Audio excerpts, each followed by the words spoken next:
In a world. What up, fam? Skull and the Globers, episode 5. New logo's awesome, thank you. All right. Interesting show for you guys tonight. It's going to be a rough one for the Globers. So it's going to be okay. We're thinking about launching a Glober rehabilitation program. So not to worry. Stay patient. We will help you out every step of the way. We want to. We're Globers. We understand your pain. It's going to be okay. We need Globers in here. I tell people not to ban the Globers. They're here, by the way. They are here. They just aren't. They don't always say stuff. Smash the like button, por favor. All right. So one of the main things we're going to talk about tonight is planes on a globe. So as you can see, you got planes flying all over the place, including north and south. Okay. We all know this, obviously. Planes fly every day. Now, they say that this is the Earth. We're spinning, and the planes fly over the spinning Earth. Now, by just looking at this graphic, you can begin to see a problem, right? The Earth is spinning underneath the planes, and the planes are going in different directions. Now, this is actually impossible. It's impossible. Okay. Now, trust me, I know the Globers don't think it's impossible, but it is. But it is. All right, so we're going to come over here real fast. Let's cover what they claim is happening on the globe. All right, share this.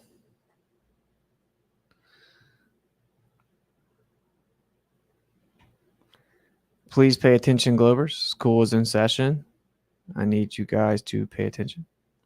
Is it not going to play the audio? I swear I hate when this happens. I'm going to have to upload the video to StreamYard.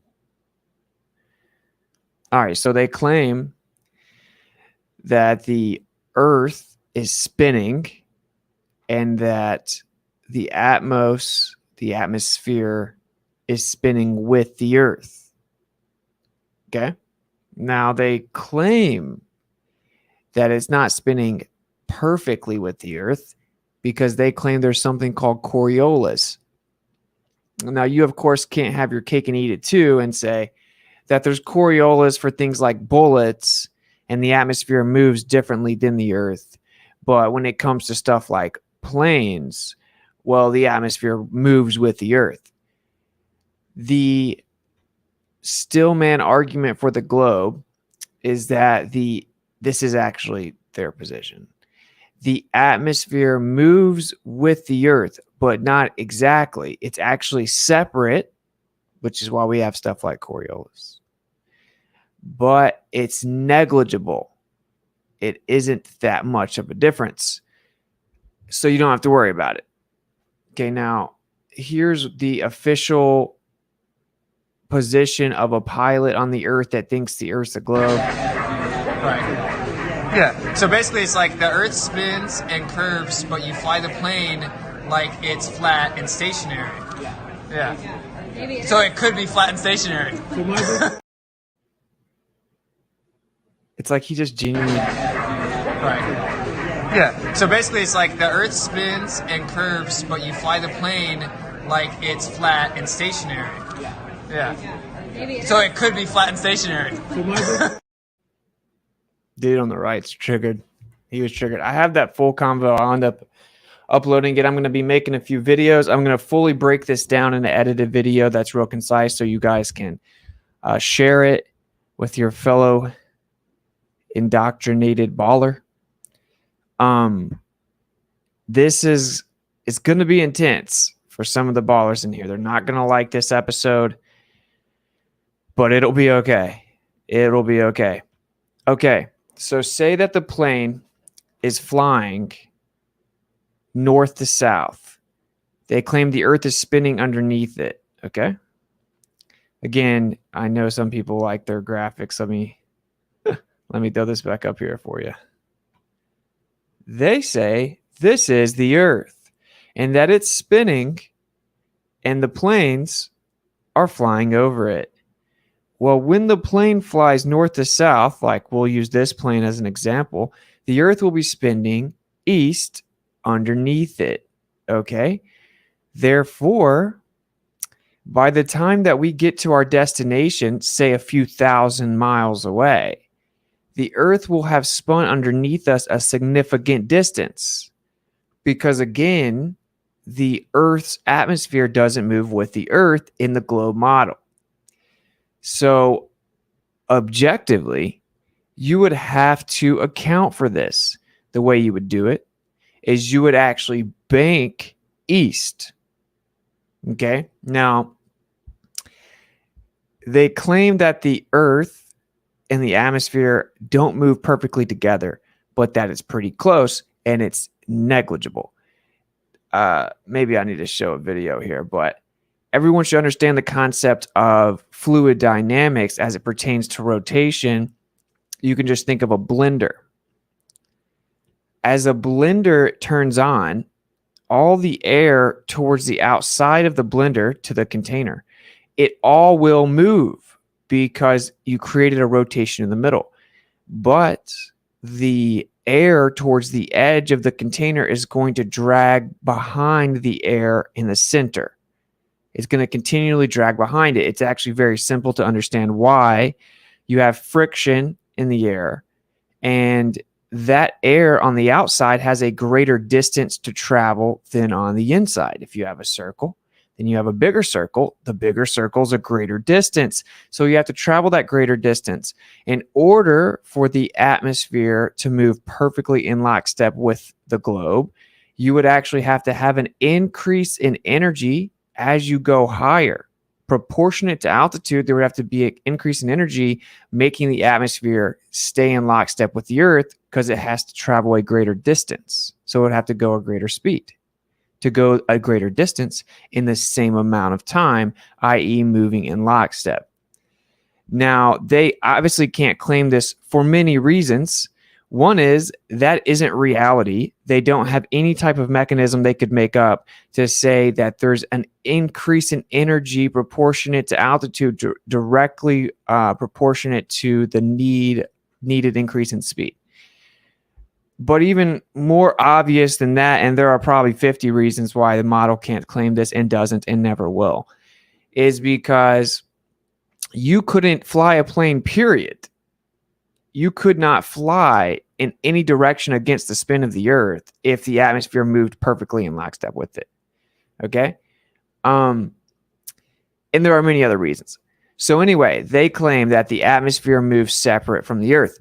Now, everyone should soak this in.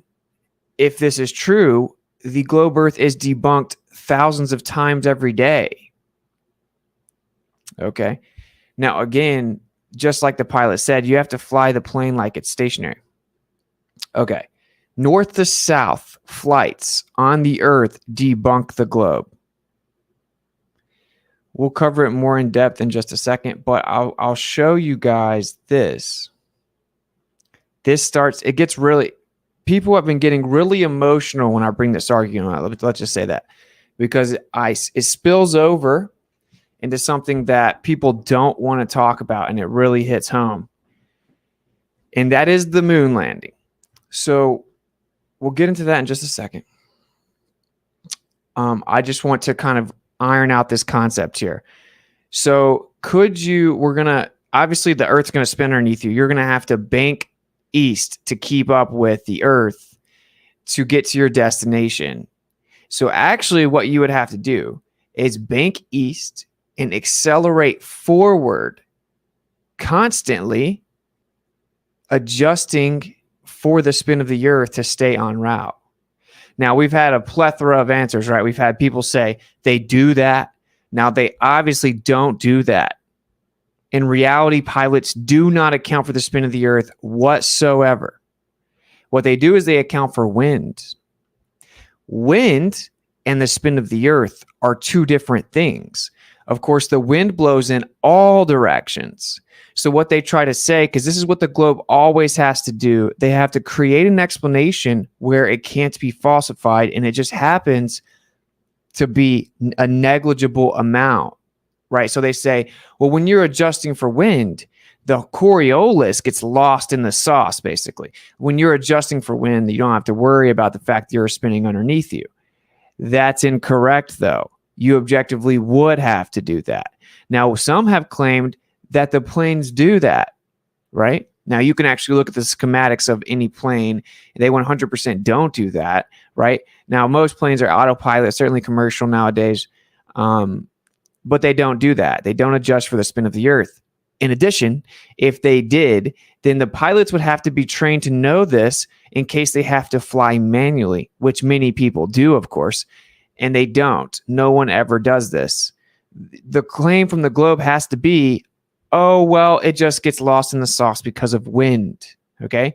That doesn't work. It doesn't work. And we're going to get more in depth with how it doesn't work. So that's the first thing we're going to cover, is that fact you actually couldn't fly north and south on a spinning globe, right? Because you would miss your target. Period. I know people are going to fight it. It is what it is. Okay. Now, something else we're going to talk about is, and we'll go in depth with each of these. The plane can't land on a spinning Earth. It can't physically land on the spinning Earth. Now, you can land on a moving surface. I will show you specifically. It's a very easy concept to understand. You can land on a moving surface. That is 100% correct. Let's check this video out.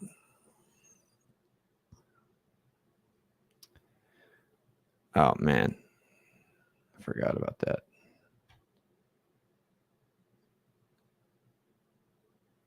In a world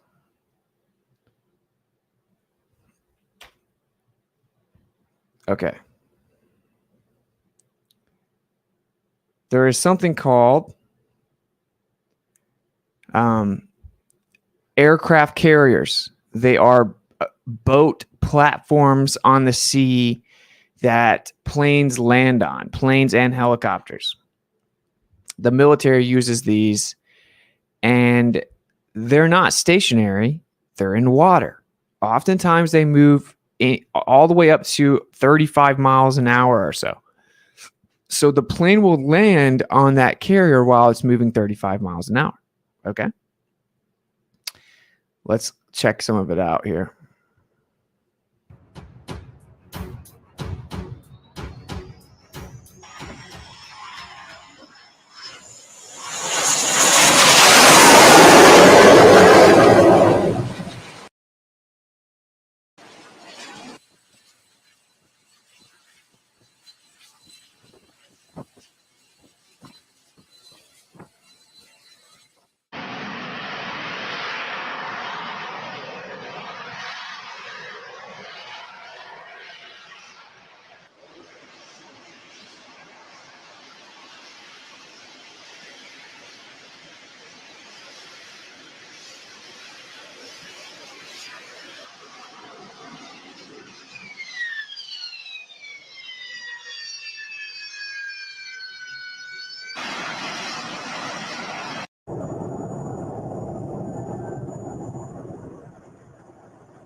Okay, did you see that impact? Now, of course, everyone knows what it's like to fly a plane, okay? And something else I want to show you. Now, I saw someone say they'll say conservation of momentum. Just wait for it. So I want you guys to see kind of like the mechanism here.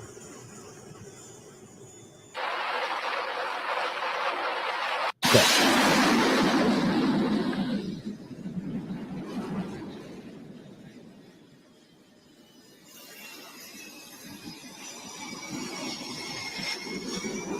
Should be in this video.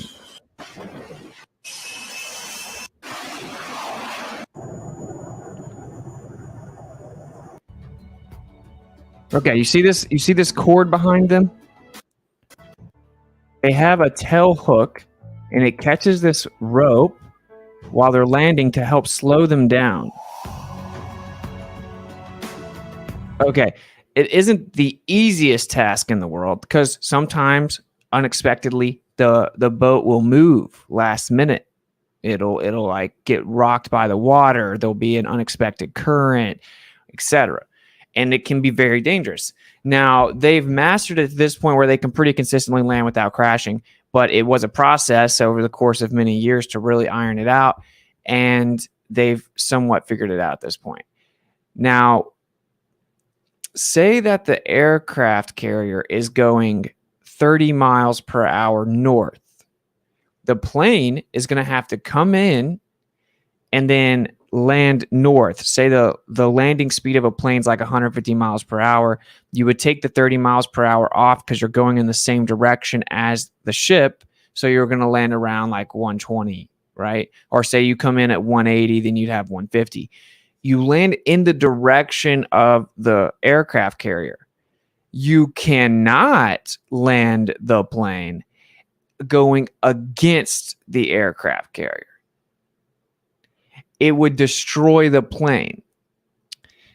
A very simple way to understand this, let's see. I'll just show you guys a video. And we're going to get into the specifics of why the north to south doesn't work as well. This is just a death blow to the globe. It just is what it is. And it just keeps getting worse. All right.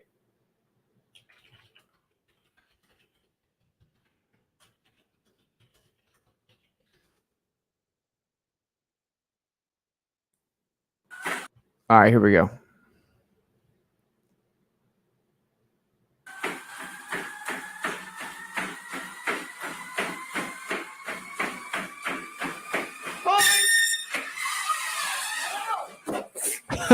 Okay.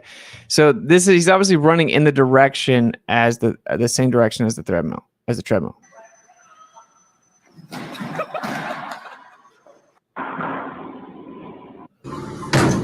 Okay. Let's say you try to get on the treadmill going the wrong way.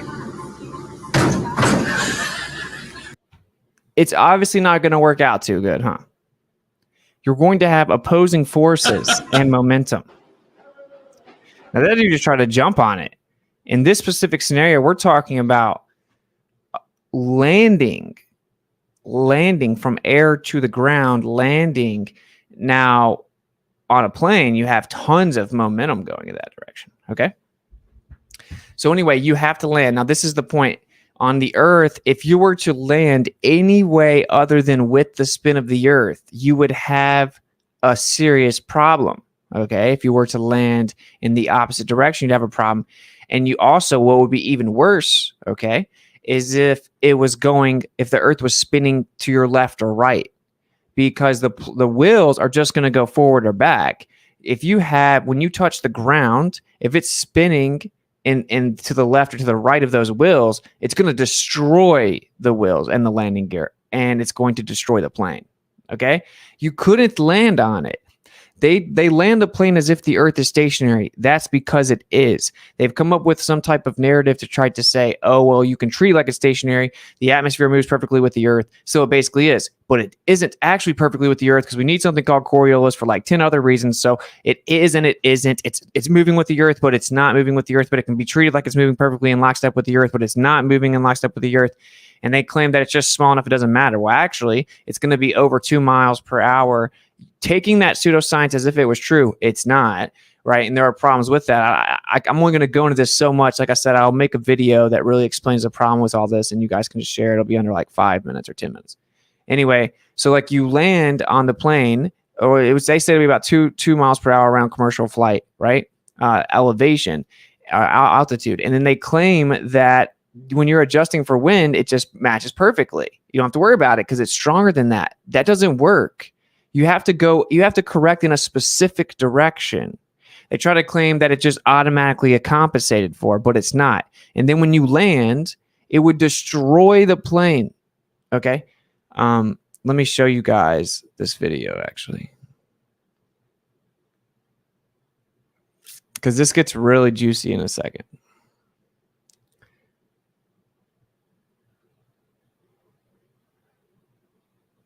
If I can find it. Okay.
Yikes.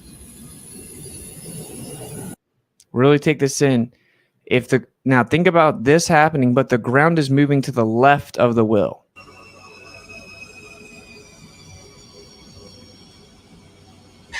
Snap. Wheel's broken. Wheel's immediately broken. And it doesn't matter. It doesn't matter how small the change is. It's the direction and the momentum and the opposing force. It would defy physics if it didn't break. There's no way this can be true. This is too simple a refutation of the globe. Yeah, the globe is stupid. The globe is actually stupid.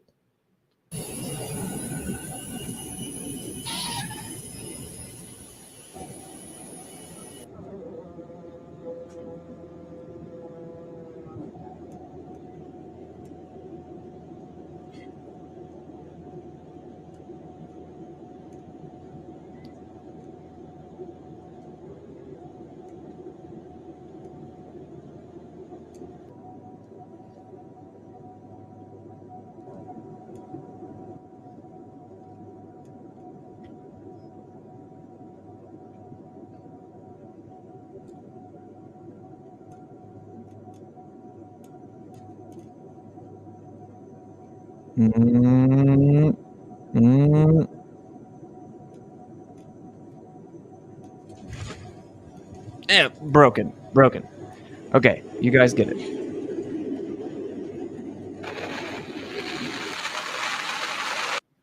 Now,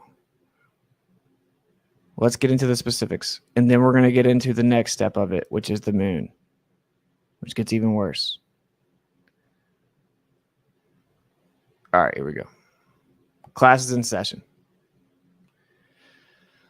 All right. We're just going to read the whole thing.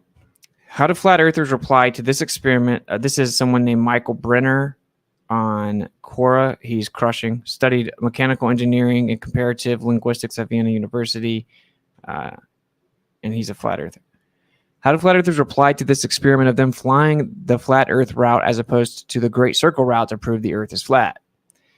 It's the other way around. Would be interesting to know how globe defenders answer this conundrum of great circle routes. Let's make sure it's big here. So far, nobody has, and pilots who should know this, like whoever he's talking to, usually are so full of themselves that they don't even listen. Okay, riddle me this.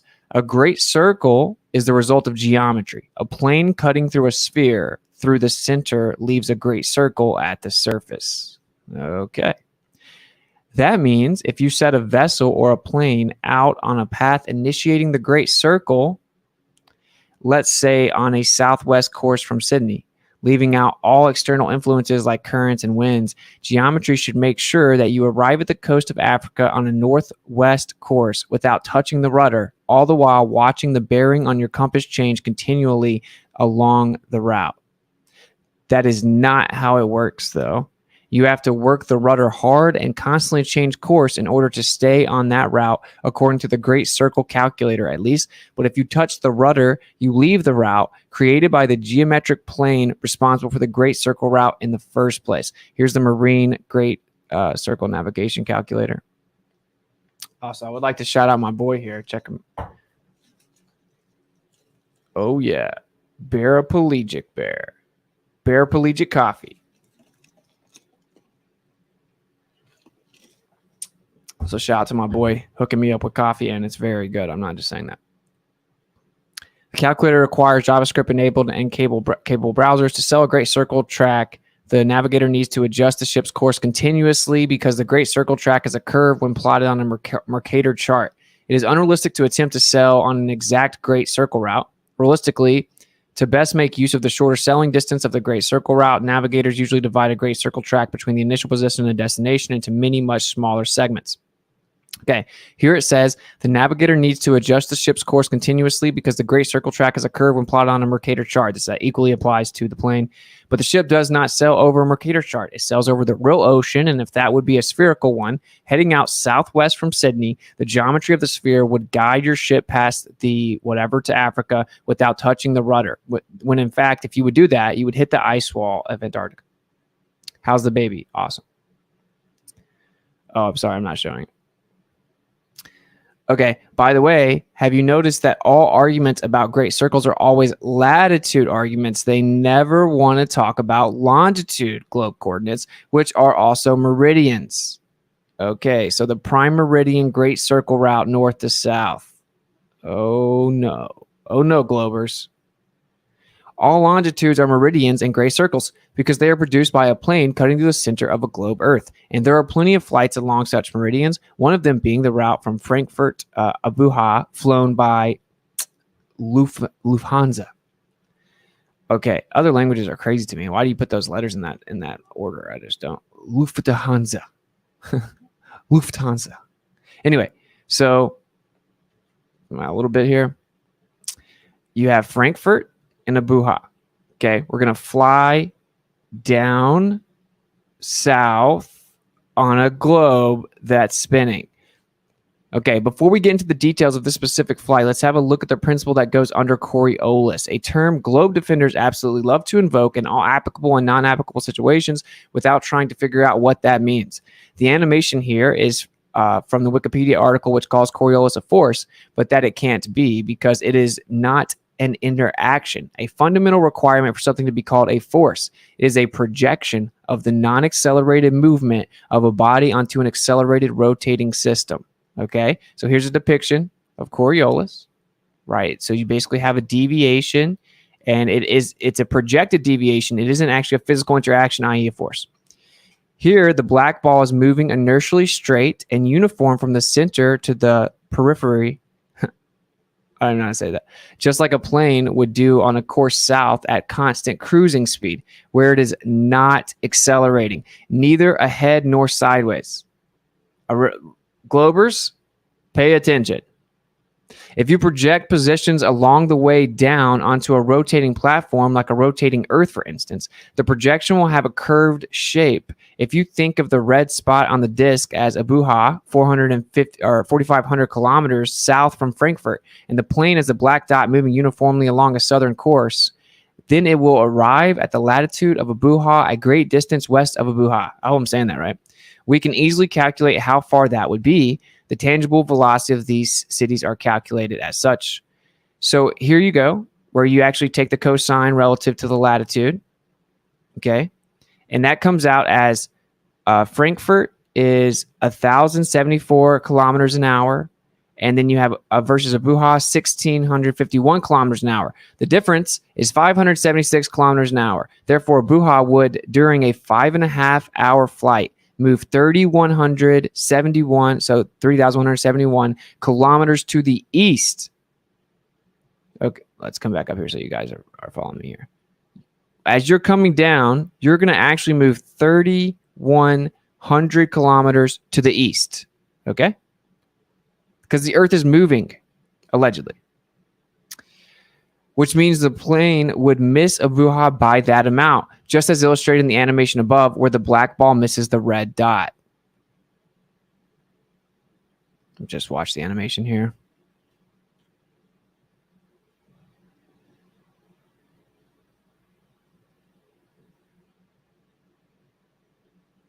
Wow. No way. No way. Do you see? It's pretty simple, right? It's not really that complicated. It's just a cartoon. Like, you are missing the destination due to the projected difference based on spin. Okay. And this point I hear already. The atmosphere is part of the Earth and moves in lockstep with it and thus carries the plane with it like a river. But it doesn't. It doesn't. According to your model, it doesn't do that. Argument. But that is exactly what Coriolis says it doesn't do. And it is an effect observed between two independent systems, one inertial, the other accelerated. Inertial meaning unchanging, of course. And Coriolis cannot do anything anyway. It has no executive power in physics. It is not a physical species. It is an observer-dependent artifact and can therefore not be the physical cause of anything like tornadoes and swirls in the sink. Of course, this is another example of, if the Earth's a globe, why do you guys have to lie so much and claim that sinks, the water in the sink and in toilets go different ways above and below the equator when they provably don't do that at all? And that's like some little gimmick people do close to the equator to get tourists money based on the actual like build of the sink. Why would you have to lie about that until Flat Earth came along and called you out? Totally not suspect. Anyway, and that leads us to one of the most widespread misconceptions here and elsewhere, that gunners can and do compensate for the Coriolis effect by leading the shot, as illustrated here from a skeet shooting instruction video. You got to lead the shot. The Earth's a ball, bro. That makes me almost want to. Let me see if I can find it real fast. Makes me want to play this video.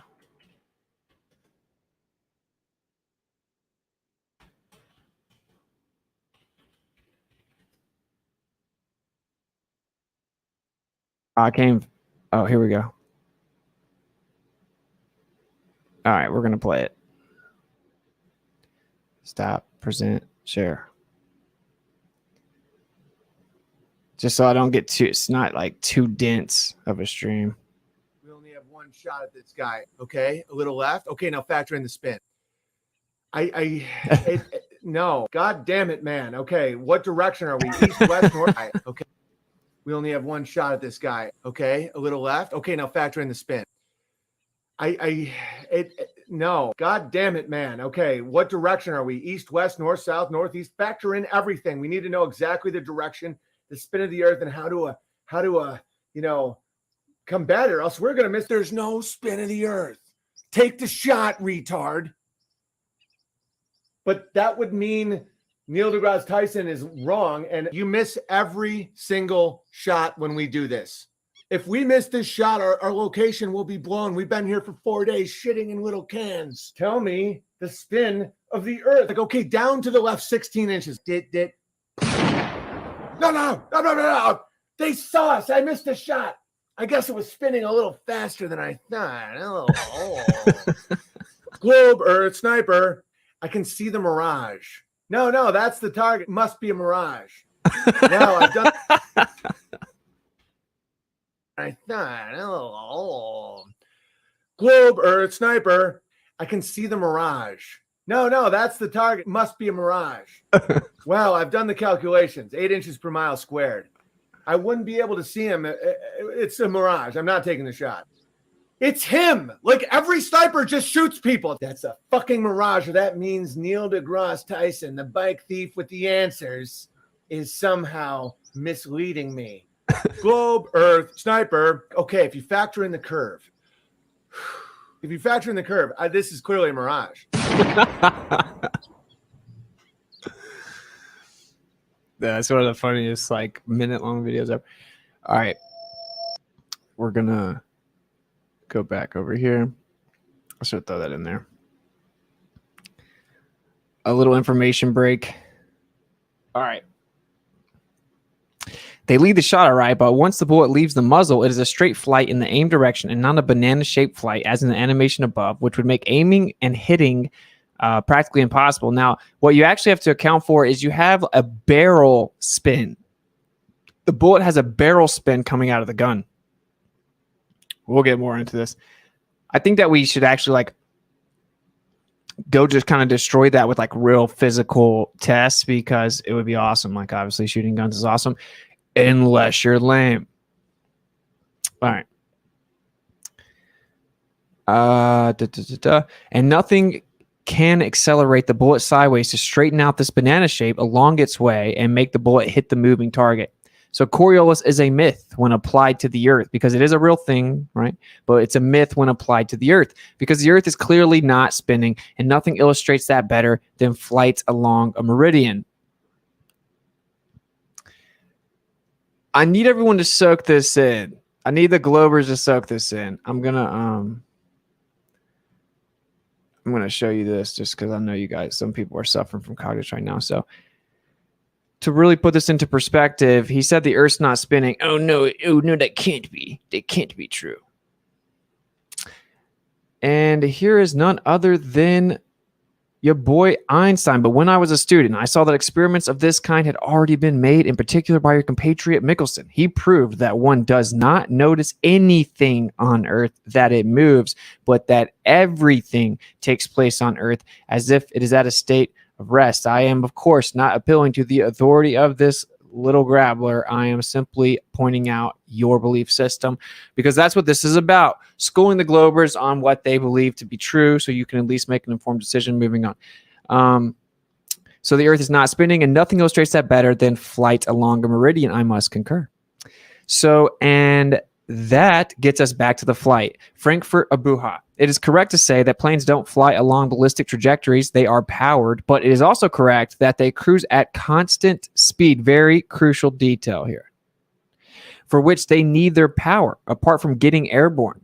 In physical reality, you can never catch up to a point that accelerates past you or away from you with constant speed. Certainly not by banking the plane in the direction the point is accelerating away from you. You need to accelerate yourself. This is a very crucial part, okay? For one, they don't even claim to bank in that direction, constantly correcting for the directional change of the Earth's spin. They don't even claim that. They don't even claim they do that. That's not what pilots are trained to do. Nothing. Pilots are trained to fly exactly like the Earth is stationary. Exactly like it's stationary. Period. Or everyone would die. Okay? That's reality. Right? Just like I showed the video, it's completely stationary if you fly the plane or you can't fly planes. This is why I oftentimes say if it came down to people's lives and more specifically money and investments, the earth would be stationary and flat overnight. Every time that something real has to happen and be effective, or people's lives are at stake, or money is at stake, the earth becomes stationary plane real fast. Moving on. Okay, so certainly not by banking the plane in the direction the point is accelerating away from you. Very simple concept. We're both moving this way, okay? If this hand is accelerating away from this hand, okay, I can't just catch up to what's accelerating away from me by maintaining a constant speed. It's going to keep accelerating away from me, okay? You're going to have to, now it's specifically accelerating away from you in a direction also. You would have to be banking and accelerating to catch up to the earth from underneath you just to maintain the route. Hope that's making sense to you guys. So you're certainly not by banking the plane in the direction the point is accelerating away from you. You need to accelerate yourself. That is fundamental physics, and not so much physics of motion, but physics of energy expenditure for the goal of overcoming conservation of angular momentum. So you can see the irony, right? Where, like I said, someone said earlier, well, they'll just say conservation of momentum. That is actually what destroys them, though. So this is a main tactic from ballers, right? They project intellectual ineptitude and ignorance onto the person, daring question their cult of low IQ scientism. Their low IQ cult of scientism. IQ is not that important. Maybe I should drop that out of it. I don't know. Like it's scientism. It's a cult. It's a religion. It's a religion. Okay. So what they have to do to propagate the idea that flat Earth is insane, anyone that dares question the cult of scientism is a science denier, they have to try to teach you talk down to you, and I think they have to teach you basic principles of physics. Flat earthers just don't understand conservation of momentum. And then they go to tell you this like 7th grade textbook explanation of conservation laws, okay? Anyway, like as in, oh, please teach me about classical mechanics and conservation laws. Please teach me, I don't understand. You know, like it's just a tactic. Anyway, sorry, that was diversion. All right, so the physics of energy expenditure for the goal of overcoming conservation of angular momentum. When people catch you in the act of violating any conservation law, let alone the conservation of momentum, they will drive you out of town with wet rags. But when it comes to airplanes, it will be claimed that it does not apply. It will be claimed the atmosphere acts like a river, not for a bullet, though. Worse, it will be claimed that it is indeed the Coriolis effect, which is responsible for the fact that the plane hits a buha without need to do anything about it, contrary to what the animation shows and is actually the case. This is very important. This is very important to fully understand. I'm going to try to look at the chat some more to make sure everyone's following me. Is Tupac alive? I don't know.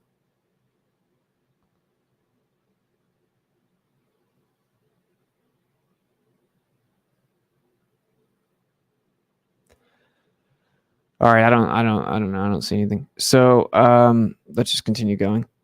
But I will say this as a side note. You can't violate conservation laws, bro. Like you can't do that. And that's what they do, okay? Like, for example, they claim that there's super rotation at the top of the Earth's atmosphere, but you can't actually have the Earth's atmosphere moving 300 times faster than the spin of the Earth without introducing additional energy. We're going to get into that later as well, so I'm going to have to kind of try to get through this. Okay. Let's say what textbooks say about angular momentum. Let's see what they say. In physics, angular momentum is the rotational analog of linear momentum. It is an important quantity in physics because it is a conserved quantity. The total angular momentum of a closed system remains constant. Angular momentum has both a direction and a magnitude, and both are conserved. An airplane sitting on the tarmac in Frankfurt has the angular momentum of the latitude of Frankfurt and conserves that momentum. When it gets airborne, and then it is a closed system separated from the ground, just like in the animation. On a flight south at constant cruising speed, nothing changes that unless something accelerates the plane eastward to match the angular momentum of a buha, which is, of course, considerably greater as v gets greater and cosine gets smaller towards the equator, right? So, like, Frankfurt's closer to the equator, so how much the Earth is spinning is different relative to north of that. Torque is defined as change in angular momentum, and the amount of energy needed to do that is the integral of torque applied over time. So there is an energy expenditure necessary to increase the momentum of the plane from that of Frankfurt to that of Abuja, but never are airplane captains asked to account for that extra energy, which would have to come in gallons of fuel. That's how you know. Like I said, when it comes down to money, the Earth's a stationary plane really fast, right? Another consequence of spin would be that your plane would get lighter when you start east as compared to starting west, as well as being latitude dependent because gravitational acceleration is not related to rotation. Axial acceleration, on the other hand, is. We're almost done. Your angular displacement is not primarily related to the rotating Earth, but to the dynamic origin, the center of rotation. Starting east increases angular velocity of a plane, and with it, axial acceleration starting west decreases angular velocity, and with it, axial acceleration. And when you subtract these accelerations from gravitational acceleration, according to the diagram above, the difference is a smaller value for the net value of gravity towards east than it is towards west, and thus you are lighter in one direction than in the other, which is hilarious because that would also come into the in the form of millions and millions of dollars in gallons of fuel. Many people are aware of that, of course, much more than you would think, but the public and peer pressure of the dogma is so great that it's practically tantamount to social, if not professional, suicide to admit that.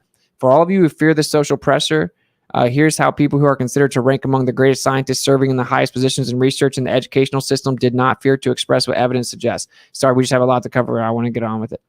I will read these quotes, actually. They are very useful for understanding the problem with scientism. George Ellis, which I have covered in my geocentrism presentations, people need to be aware that there is a range of models that could explain the observations. For instance, I can construct you a spherically symmetrical universe with Earth at its center, and you cannot disprove it based on observations. Based on observations, that includes retrograde observations, alleged parallax observations, stellar aberration, in general, all of those observations, the phases of the planets observations. Every observation works with the Earth at the center and in many ways. And in fact, there are a significant amount of different types of geocentric models that would explain it. And it's actually more elegant as you have the galaxies completing a circuit, and it's more adaptable, but this isn't a geocentrism episode. Lincoln Barnett in his book, The Universe, and Dr. Einstein, with a foreword from Einstein himself, for we cannot feel our motion through space, nor has any physical experiment that ever proved that Earth is actually in motion. Okay. Bernard Cohen, former professor of the history of science at Harvard University, wrote, there is no planetary observation by which we on Earth can prove that the Earth is moving in an orbit around the sun. Thus, all Galileo's discoveries of the telescope can be accommodated to the system invented by Tycho Brahe, and actually more specifically a neo-Tychonic system. This is the tutor of Kepler, by the way, who came up with Kepler's laws for planetary motion of bodies. Is very, very accurate. Neo-Tychonic systems answer every question you can come up with.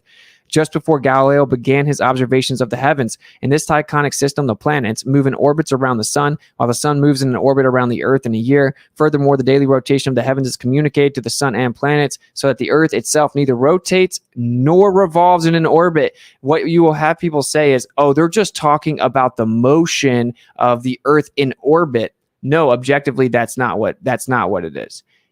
Either the Earth is at rest or it's spinning and revolving. It isn't. That's it.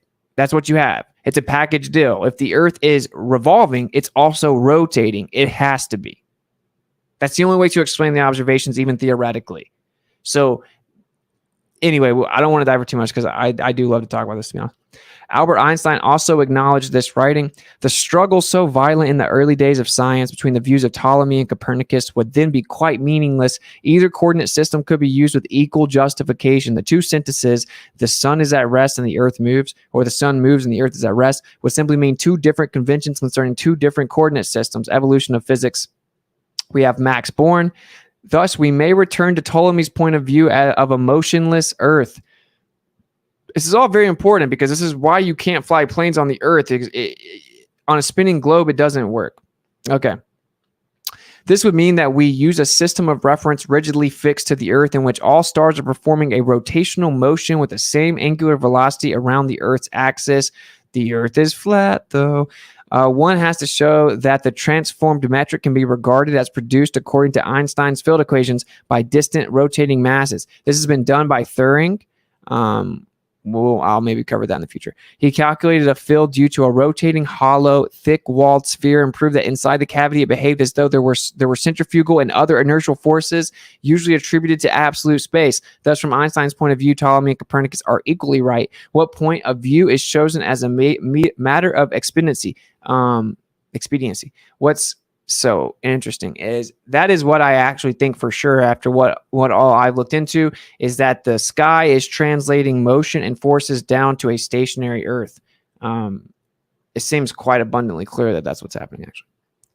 Hence the Sagnac effect, and the person that discovered it saying it was the vortex in the ether. And then, of course, combining Michelson-Gale-Pearson and Michelson-Morley, you don't get the prediction of the orbit differential with the Michelson-Morley, but Michelson-Gale matched the sidereal prediction with the 98%, which is all that you can ask for because our actual 15 degree per hour sidereal rotation isn't exact. It's a little bit off. It's just pretty close, and we use it for a calendar because it fluctuates within that 98 to 100% range.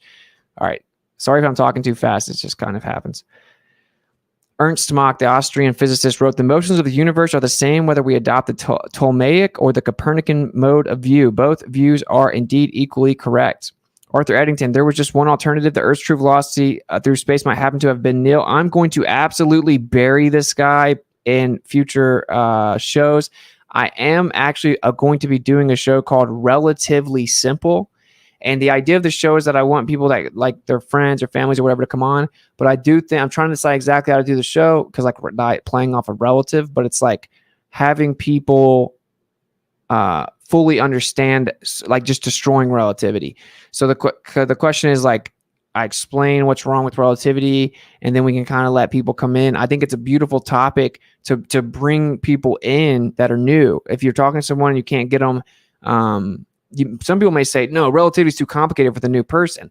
No, that's why it's called Relatively Simple. We're going to make sure it's easy to understand and digest. And when someone's new to this subject or they don't really listen to you, when they really find out that the emperor has no clothes and you pull the curtain back from the Wizard of Oz, you see that little short grabbler that hates his life and is super weak gamma and isn't really strong at all, and it's just all a facade, then it becomes very real for them. And then they begin to find out that this isn't science, this is a religion. It's a belief system built upon the doctrine of men, void of empirical verifiable evidence. It's built upon a philosophical bias called the Copernican principle, which is that the Earth cannot occupy a special or unique position in the universe. The word special isn't science, that's philosophy, that's a philosophical bias. Then you find out that all the evidence says that actually the Earth is the center, but they avoid that because it's a horrific idea to claim that the Earth's in the center, as it automatically and instantaneously necessitates a creator, intelligent designer, which, by the way, so does the heliocentric model. But anyway, all that to say, I'm kind of like I'm creating a logo and an intro and a format for the new Relatively Simple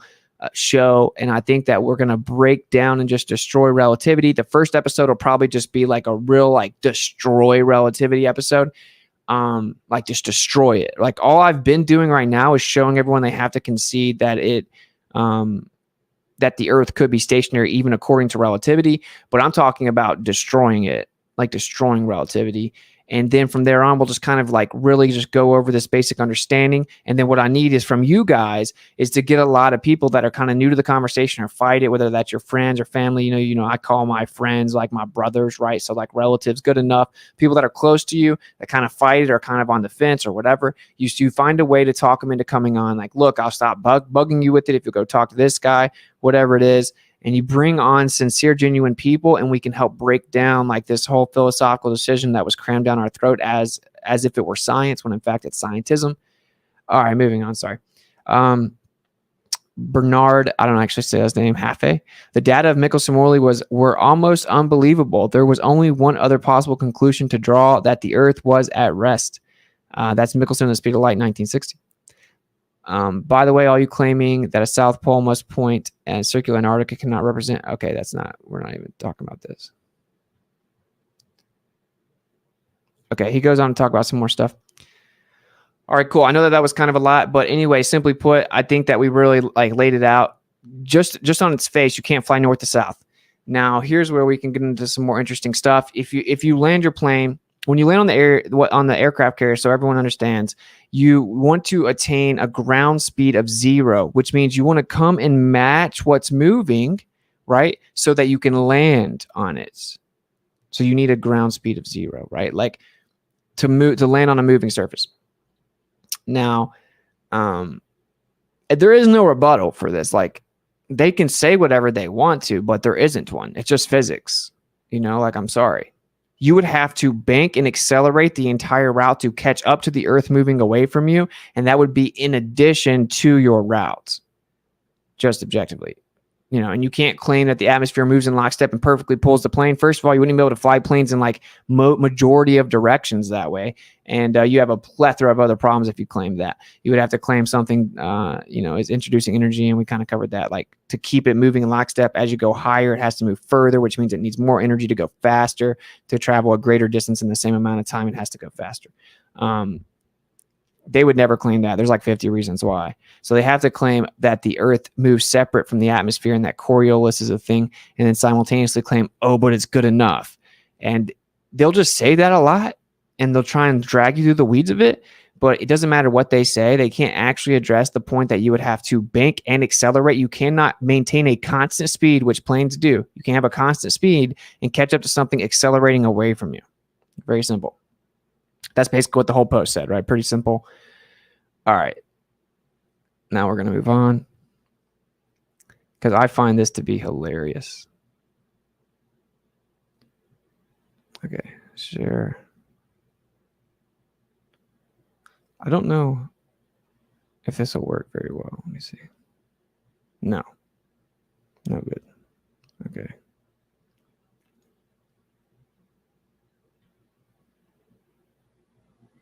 All right, I'll have to take them and move them over. All right, now. So they say they landed on the moon, obviously. And this is where it gets very fun, bro. So we went over their claim about how planes land on the Earth, and it doesn't work. It doesn't even make sense. But now let's get into the next part of it. Okay, let's go there, Capcom on the hot fire. Okay, all flight controllers going around the horn, gonna go for undocking. Okay, retro, go. Fido, go. Guide, go. Control, go. Telcom, go. Jinsei, go. Ecom, go. Surgeon, go. Capcom, we're go for undocking. Armstrong, Aldrin, and Collins arrived at the moon on Saturday, July 19th.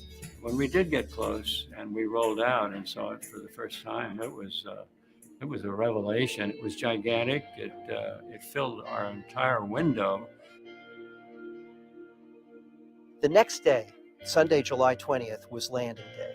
In a lot of anticipation, we finally come to the day, the moment that this is about to commence. Landing on the moon was Cool story, bro. absolutely the most difficult piece of any Apollo mission. Okay. Yeah. This is where, dude, it's checkmate, bro. 2023, it's checkmate. Think about it as a controlled fall out of lunar orbit. The problem is, in this controlled fall out of orbit, Controlled fall out of orbit. Controlled fall out of orbit. Okay.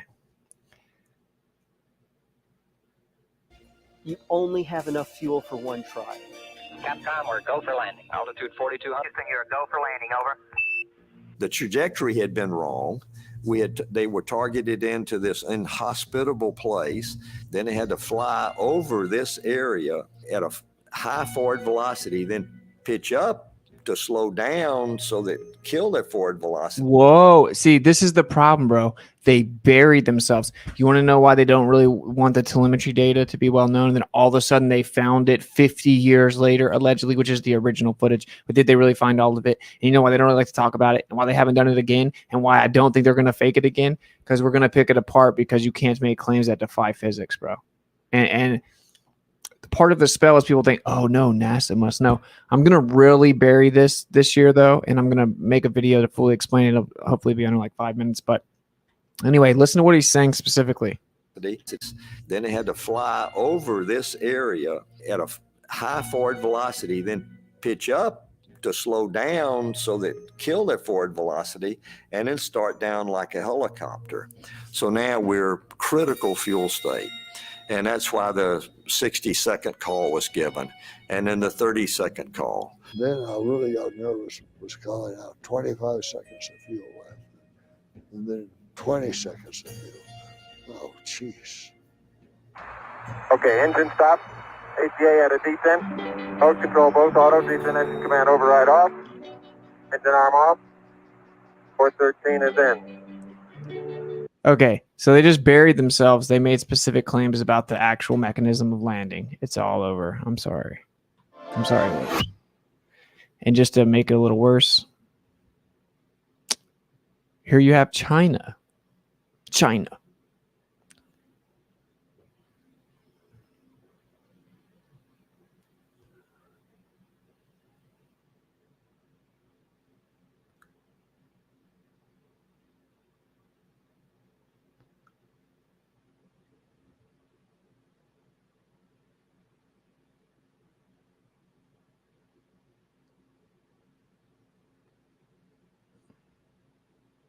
Do you see what they're doing right here? Oh, this is a problem. This is a problem.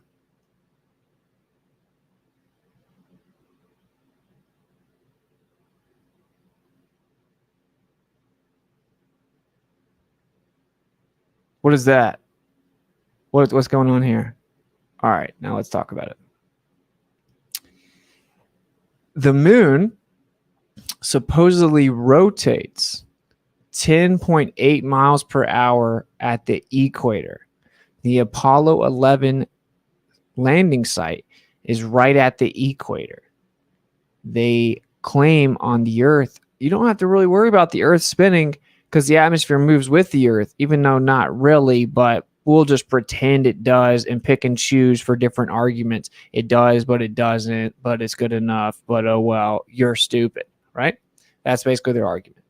So you don't have to worry about the plane on the Earth because the atmosphere moves with the Earth. Well, on the moon, they, of course, claim that there is no atmosphere. And they have, of course, since updated their model a few years ago where they claim that the Earth's atmosphere extends out past the moon. The apologist response is, oh, well, that's just a technicality and there's basically nothing there or whatever. Doesn't matter. There isn't an atmosphere on the moon. So when you're trying to land on the moon, you're going to have to directly account for the change in the surface, the difference in the surface motion and your motion. Okay, so look what they're saying. Look at how they say they landed. Now, like I said, I did cover that you can land on an aircraft carrier. It isn't impossible to land on a moving surface, but there's a very specific way that you have to do it. Okay. Now they claim like I said, I'm just giving this out. I'm throwing this out here. I'm going to make a much more in-depth argument and presentation at some point. But so they claim that the lunar lander descended for something like 756 seconds or something like that, like 12 minutes. And then it's moving like 10 miles per hour. So you got like a significant distance over a mile that it's moving, right? Like just under 2 miles or whatever that it's moving. So, well, 6 into 10.8, right? So was that like 1.7 or something? So they have to catch up to the moon like over a mile and a half that it's moving away from them because there is no atmos. Now, this is where it's funny. Sorry. My bad. So like what's crazy is like I'm getting all kinds of different arguments right now from them that it's like hard to keep up with what they're actually going to end up coming together as a cult to say. So it's like really fresh. It's a fresh wound for them or whatever. But what they were trying to say eventually, once they exhausted all these other, attempts to explain this away, one person tried to say that the reason that you don't have to worry about it is once you're descending to the moon has gravity. So it's pulling you down to the center of mass. So it's going to pull the lander with the spin of the Earth. That's ridiculous, though. Of course, if you have a ball that's spinning, the center of mass isn't changing. It's going to pull you down to the center of mass. It's not going to pull you around the ball, okay? So you have to adjust just like an aircraft carrier. You have to actually go in the direction of motion until you get to a ground speed of 0 so you can then land on it, like as if it's stationary, because you were able to go at the same speed as it. So then you're able to get a ground speed of 0 specifically, right? So that's what they would have to claim that they did with the moon landing. The problem is, right, that they also claim they're in orbit. You heard that guy say they had to like leave the orbit, right, to come down to the moon. The moon supposedly orbits the Earth at 2,200 miles per hour. So you would have to account for the angular velocity of the Earth's orbit, the moon's orbit around the Earth. And you would also have to account for the rotation of the Earth. And you would have to attain a ground speed of 0 to land on it. And you would have to do this, you have to land in the direction that the moon is rotating. Some of them were trying to tell me you could land in all directions, but then they ended up admitting that, well, no, to get the ground 0, you have to obviously match the direction of motion. But apparently, and I don't know all the details yet, they claim that they orbited around the moon one direction while the moon's spinning the other direction. So if you were to leave the orbit, you would have had to change direction to be able to go attain ground speed of 0, right? So anyway, the long story short, if you combine their argument for the Earth and the moon, one's got to go. So what are you moon landing deniers now? Because if you're claiming, which this doesn't work anyway, they claim that, well, you can fly a plane on a spinning Earth and magically you don't have to worry about it. We just covered why that doesn't work. You would have to accelerate and bank to catch up with what's accelerating away from you, but they maintain a constant speed. They don't constantly accelerate. So therefore, it's refuted. And then when you land on the Earth, it would be spinning separate from you because the Earth atmosphere doesn't move specifically with the Earth. And so you would actually destroy the landing gear. The plane wouldn't be able to do that, especially going left and right from where you're landing. You also can't land against it. Just like aircraft carriers, you'll never see an airplane come in and land against the direction that the aircraft carrier is moving. Everyone would die. Okay, you have to come land in the same direction as the aircraft carrier. You definitely wouldn't come in and land sideways to it either. Again, everyone would die, and it would just completely destroy the plane.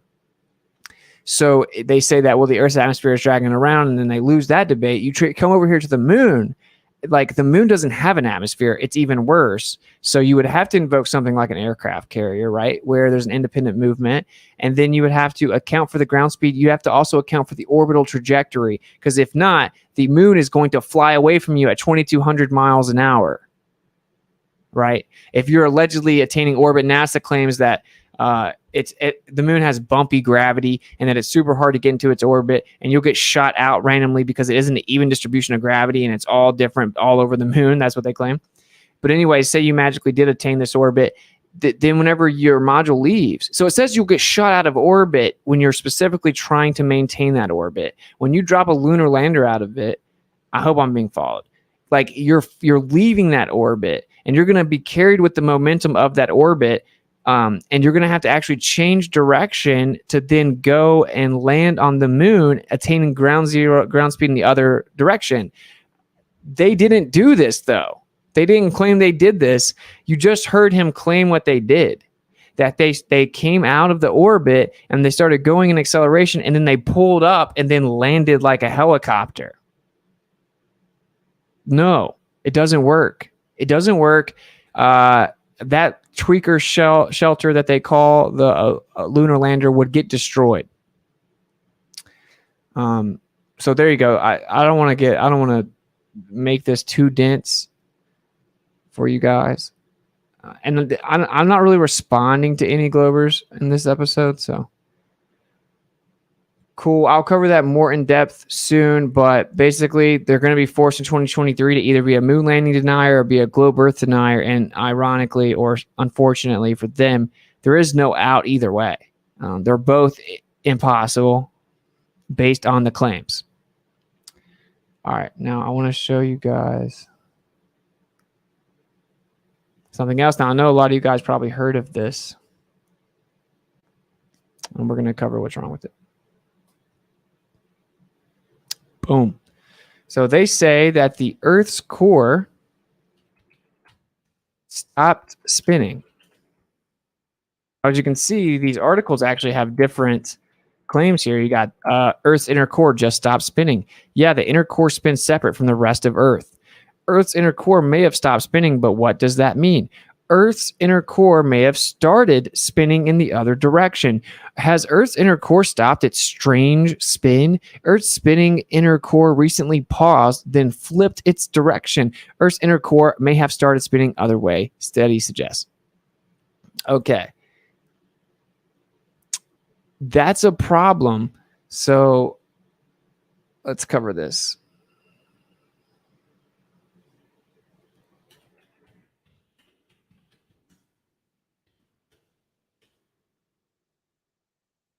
It's so bad for them.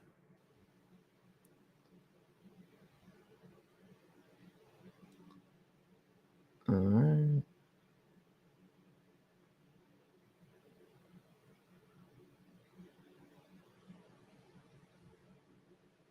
Okay. Earth's inner core spins and is slowed and paused. Scientists believe this happens roughly every 7 decades. A new study says there's a direct connection between the inner core spin and life on Earth's surface. This is where it gets bad for them, bro. Earth's inner core stops spinning, but don't fret. It appears this happens from time to time, say every 7 decades or so. Oh, it appears this happens all the time now that we have to update our model. This is science. A new study published in Nature Geoscience by geophysicists Yi Yang and something of Peking University and Beijing explored the nature of movement of Earth's inner core, largely made up of iron and molten liquids. They found the inner core's movement recently reduced enough they considered it paused, all part of what seems to be associated with a gradual turning back of the inner core as part of an approximately 7-decade oscillation. Now, this is one of the major problems with the globe model. You know how people love to say, where's your model? You guys don't even have a model. Where's your flat Earth model? They don't have a model, and they have millions of people, billions of dollars, decades of university efforts, tons of bright minds trying to explain it for them, all the consensus, all the propaganda, all the resources, and they still don't have a working model. Starting at the very beginning, the core of their belief, pun intended, doesn't work. And this is before this, right? This just makes it worse. It's called the dynamo problem, the geodynamo problem. It's well known that they don't know how to explain what goes on with the magnetic field, the axial precession, the seismic activity, the maintaining of the magnetic field itself, the actual motion correlation from the core to the outer core to the surface up to the mantle. They don't have an actual working model. They literally don't.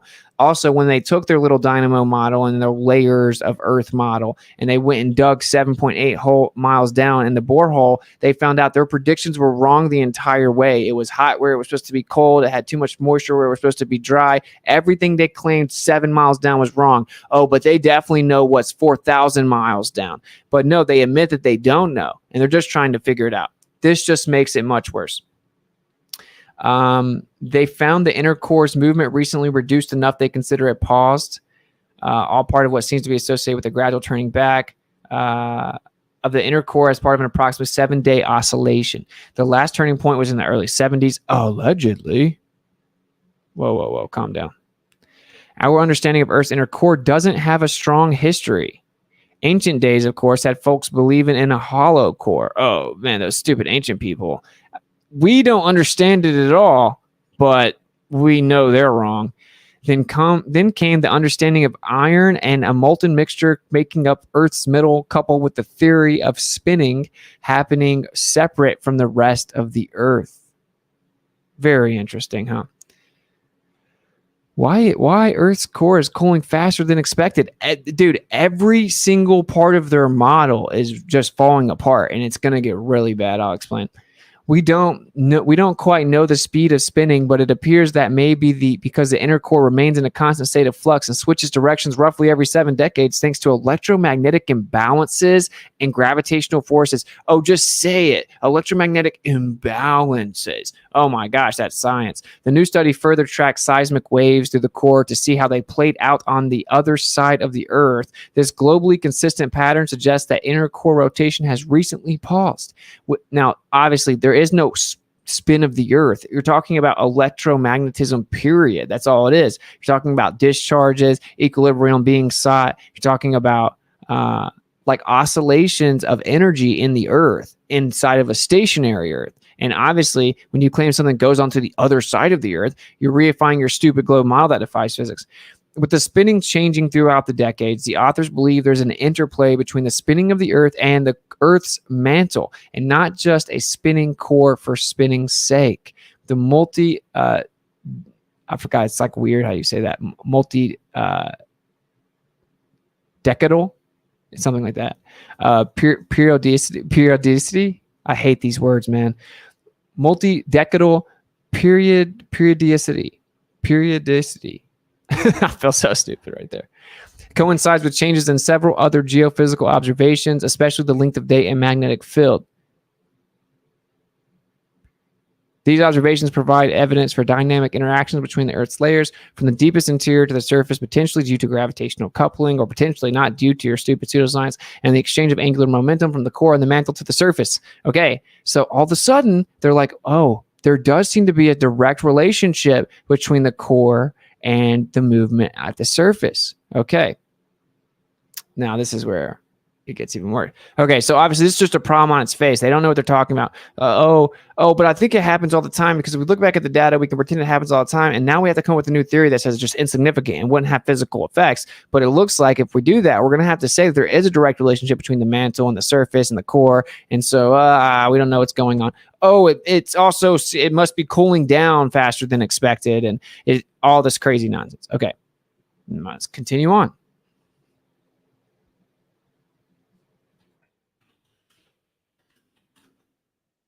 They also recently have discovered.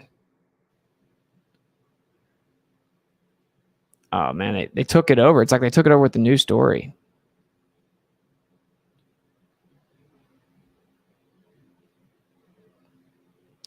The Earth is spinning too fast. The consequences for timekeeping may be unprecedented. So here's, well, what is this?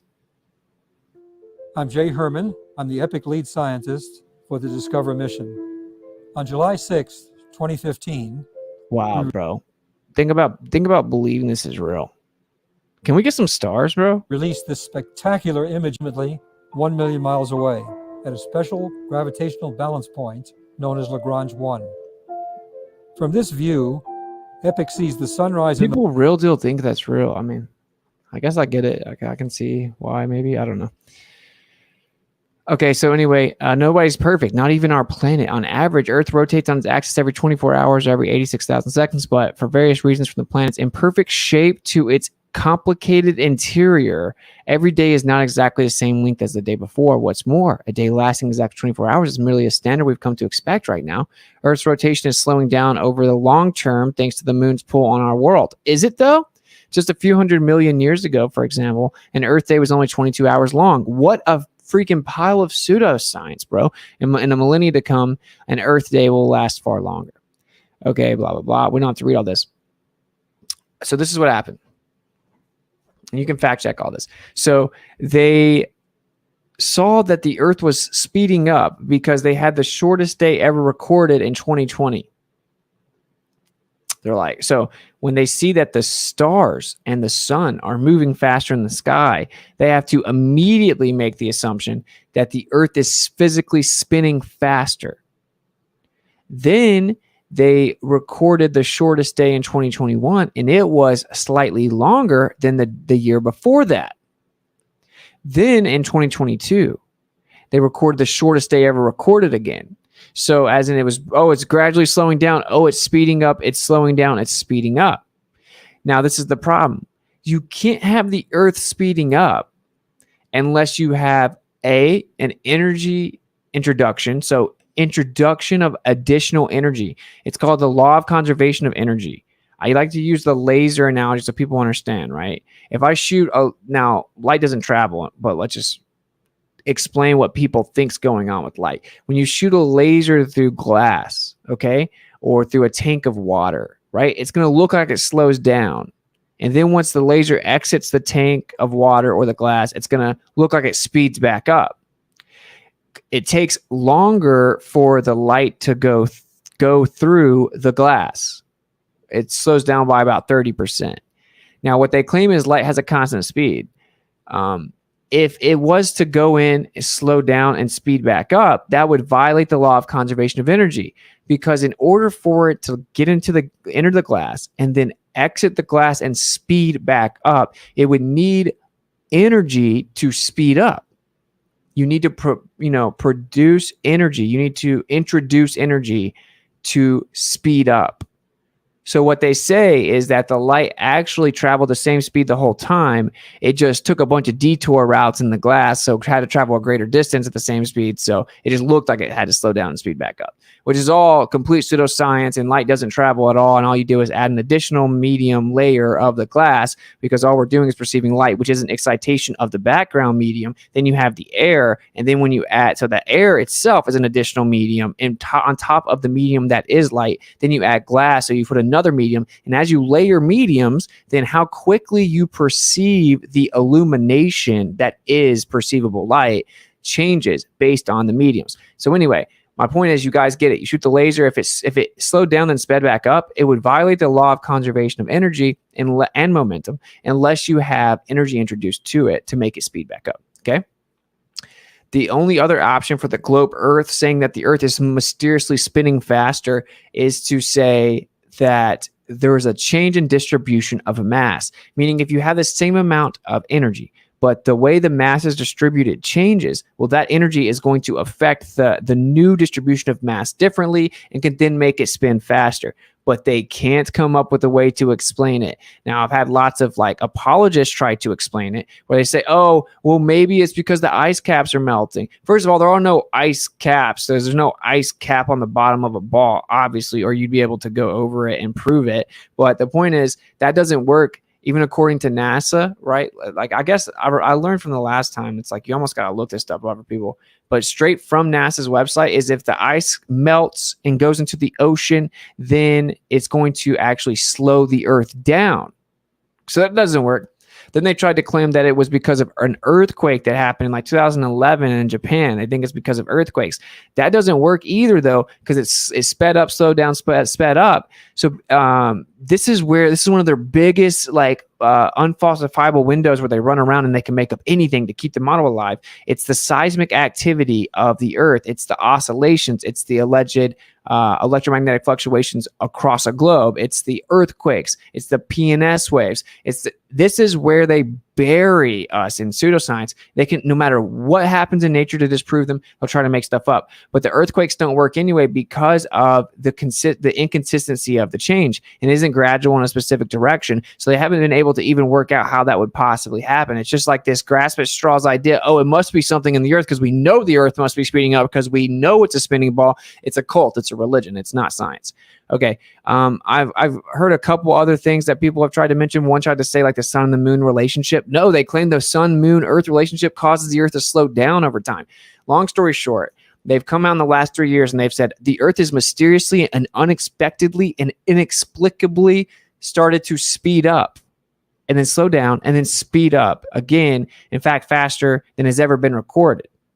And now they're coming out saying that the Earth's core has also slowed down, has actually come to a stop, and they think it's spinning the other way now, which is completely speculative nonsense, because when they look at their dynamo model, which doesn't work even according to Harvard, right? They see that they have serious problems with the prediction. It doesn't work. The predictions don't work. They don't make sense. So they have to say, oh, wow, the seismic activity is not matching our assumptions. And then all of a sudden they come out and they say, oh, study finds blah, blah, blah. And then they just jump back to decades previous saying, okay, well, this explains this data from decades ago and blah, blah, blah. And it's so you just changed your whole theory that everyone runs around and claims is so legitimate. You just changed the entire thing. And one day, every mainstream article posted, this is posted everywhere. And we're supposed to believe, oh, this is totally legit.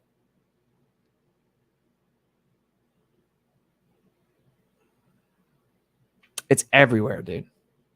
CNN, Vice, IFL Science, Nature, Euronews, everywhere. They all ran the story. Earth's inner core. I mean, how many pages do you think we could go where this is going to be the story? 20 hours, 9 hours, 13 hours. It's everywhere. Oh, here we go. Another one. Oh, the inner core might be reversing.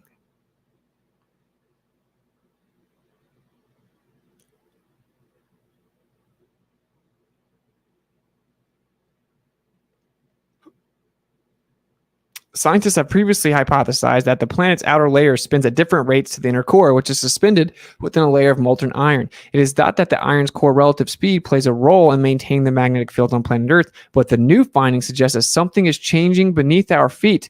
Dude, it's over. It's over in like a million different ways. But this is what I want to really drive home for you guys, because I've kind of been talking fast and a lot, probably covering a lot. I'm just going to interact with you guys to end the stream. I'm going to open up a couple things that people sent me. And I'm still trying to finalize like the new like official layouts for everything for the coming shows. But we are going to reach a moment where nature itself irrefutably debunks the globe model, right? If say the days keep shortening, you can only claim the Earth is spinning faster so many times and to such an extent before it's impossible to even claim it. Therefore, globe Earth debunked. Like there's like literally the days are shortening, and in my opinion, the scripture says they will continue to do that. It literally says the days will get shorter, but I think it's going to continue to do that. To say it continues to shorten, they're going to have to say the Earth is continuing to speed up.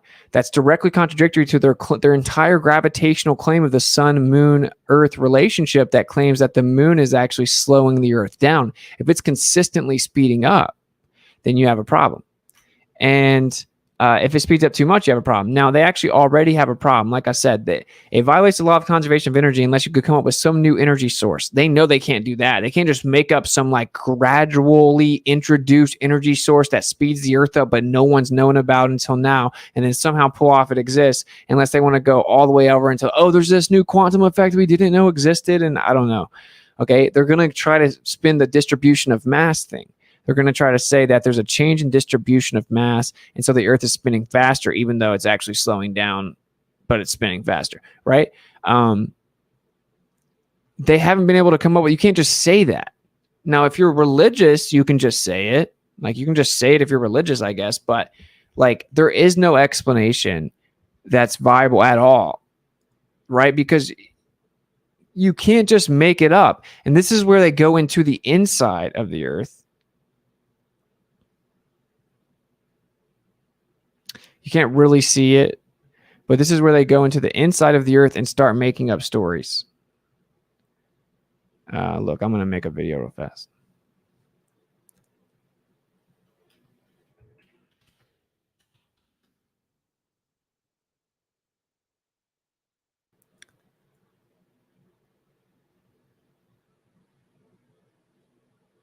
Oh, how dare you? How dare you not believe our pseudoscience? Yeah. To me, this is just like, it's very obvious with people with eyes to see that their model's just wrong. It's just, the Earth isn't a spinning globe. It's just not. But this is, I guess this is what's going to happen, right? They're just going to keep saying, oh, well, science is always learning things. Oh, man. Yeah. You guys have no idea what's under the Earth, bro. And you know what? The scriptures say it's water. At this point, it's never been proven wrong, and you're consistently proven wrong. So maybe I would go with something other than you. I mean, like, one thing's for sure is I don't believe your religion. At least I can acknowledge that my belief system is founded upon faith. I can't go scientifically grab the creator of the Bible and prove him to you. Although you can logically prove a creator, I can like at least acknowledge like the limits of my claim. You guys pretend that scientism is an actual like definitive non-biased study of the natural world. That's a lie. It is a religion. All right. I could just keep going. Let me just okay. So we're going to open up some of the stuff you guys sent to the PO box.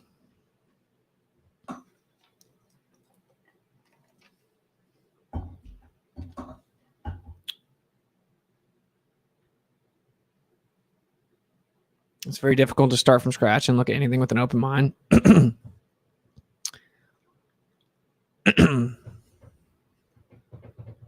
We're all just very complicated rocks. Yeah.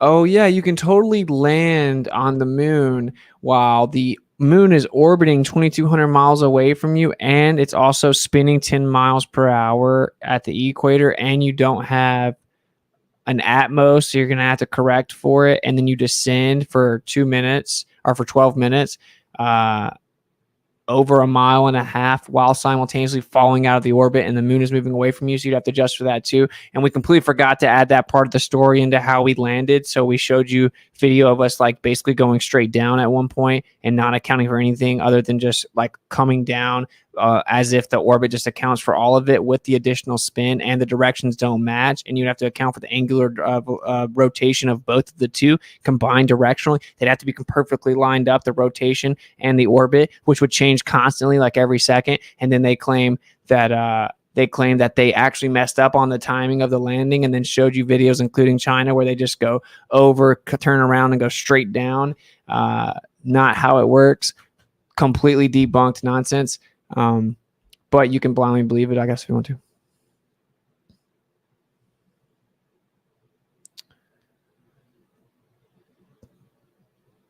And all right, here we go. And then we're gonna open up the gifts or the letters and stuff.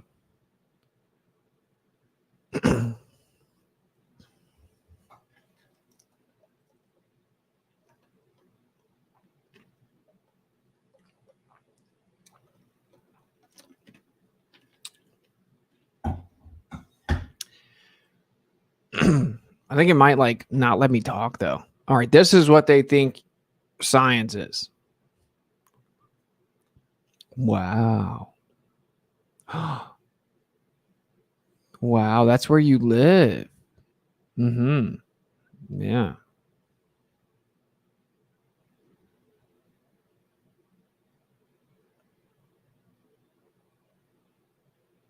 They made all that up because they had to. And bro, this is a house of cards, and their geological evolution claims, their radiometric dating claims, their billions of years claims, everything, their earthquake claims, their magnetic field claims, everything is based upon this like core outward Earth model, and it's all falling apart. The core is supposedly slowing down to the point that it stopped, and maybe it's going the other way. Admittedly, they have no idea what they're talking about.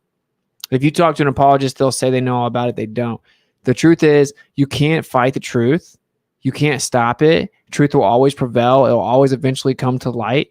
And nature itself is going to debunk the stupid scientism claims of the globe Earth. That's pretty much it. This is not reality. This is not where you live. This is completely made up. We've only ever gone 7 miles down on the Earth. And this little model here has had over a century of failures. Admittedly, they don't have one that works. They don't even agree on it. You can't match the actual axial precession of the Earth with the axial precession of the alleged core. They don't even match up. They can't explain why it doesn't match up. And they have like 50 other problems with it. None of it works, even in theory. When someone asks you, where's your flat Earth model? Say, where's your globe Earth model? Falsification is independent of replacement. If I found a folder that said that I was adopted and told someone, look, turns out my life's a lie, I'm adopted, those aren't really my parents. And then they said, that's crazy. Who are your real parents? And you said, I don't know. So their response was, oh, well, until you figure out who your real parents are, I'm not going to believe that you're adopted. I'm going to believe those are really your parents. And you're like, bruh, there's evidence right here. They're objectively not my parents. No. But until you know who your real parents are, I want to keep this story. That's ridiculous. It's insane. And you guys made the specific model claim, and it's wrong. And you don't even have one. That's the funny part. So, okay, cool. Let's move on. We have some like presents.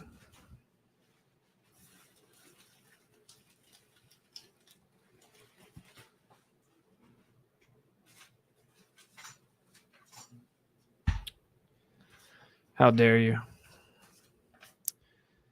Shouts out to the legends that sent stuff to the P.O. box.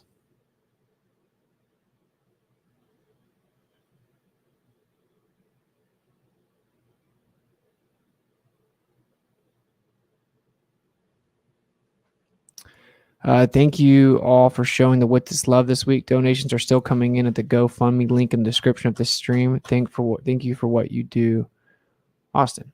Thank you so much, Run Boston Bear. Thank you for the supports and the $20 super chat and everything that you've done for me, brother. Much love. Yeah, I'm very thankful for you guys helping us out. That was a true lifesaver to help make up for the Bryant fiasco. So thank you guys. I'll be doing something for everyone regarding that for sure. By the way, Austin checked out that Flat Earth and Coffee guy, and thanks for the recommendation. Good channel. Yeah, for sure. Everyone should go sub to Flat Earth and Coffee. I think he's cool. I like his vibe. You rock, bro, teaching us all so much. Thank you, man.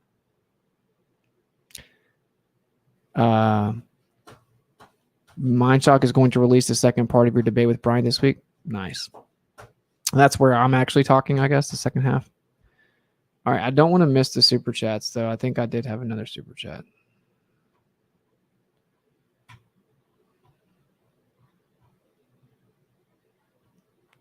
See, this is why I kind of like what Owen does, where it's like he has someone that's always there at the stream. I'd have to like make consistent times for the streams where it's like, okay, hit me with the super chats. That would be great. So I don't have to like sit here and like pause and there we go. What's the dealio, my G? What's your Telegram? So my Telegram like username, I don't know. I don't just throw that out on YouTube. I don't think. I think I may have already. But yeah, it's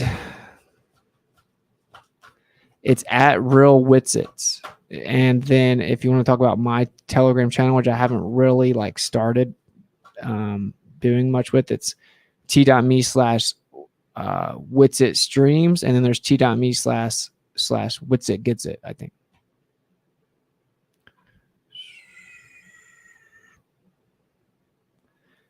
But thank you for the super chat. Matt Will, thank you for the $10 super sticker. Much love, brother. Greatly appreciated. When is your next debate? I'm waiting to get confirmation that I'm debating Arn Raw. That would be tomorrow if I am. I don't know. I haven't heard anything, so I'm not really holding my breath. Oh, I'm not going to forget Rockfin this time. I always forget Rockfin. I'm going to text James right now. Thank you, Sharon, for the $5 super sticker. Much love. Greatly appreciated. John, hey, welcome to the Miswits. Thank you for becoming a YouTube member. Oh, level 3. Wow. Thank you very much. Very generous, bro. Thank you for becoming a member. That's very cool. I encourage everyone to become a member because we're going to start rolling out certain things with member only. So there'll be the occasion member only chat or something. Like, don't get really triggered, man. It's like gonna be okay. Pretty much everything I do is free. Thanks. Past time for sleep night all. Much love, bro. Okay, let's go ahead and get into this so we can wrap this up.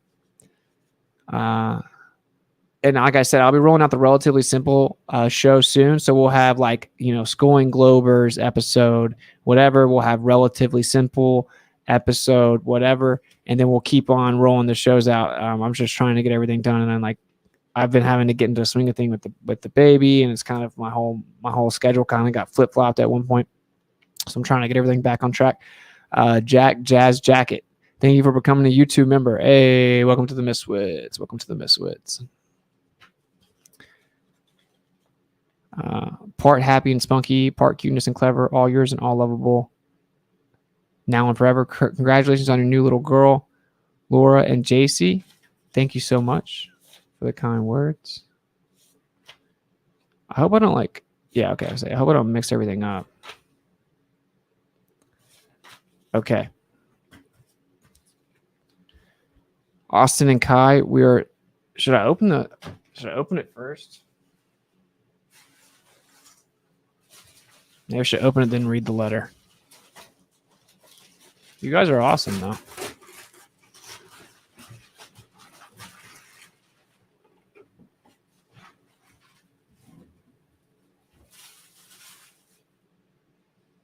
Oh, little hat for Leah. Oh, yeah. It's just a trip she's going to get that big. Styling. Good wit hunting. That's pretty funny. Thank you for the $10 super chat. Hey.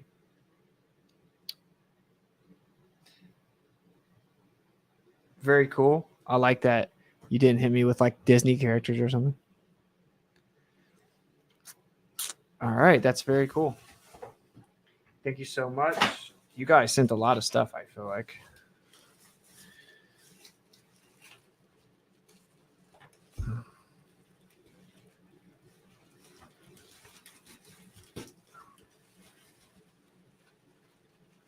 This is no joke. I would never do that. What are you talking about?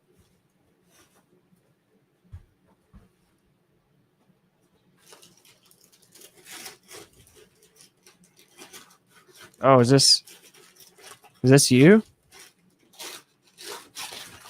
I try not to say the last names. I don't know if people. What's on the other side of flat Earth? Didn't we just cover that no one's ever gone past 7 miles?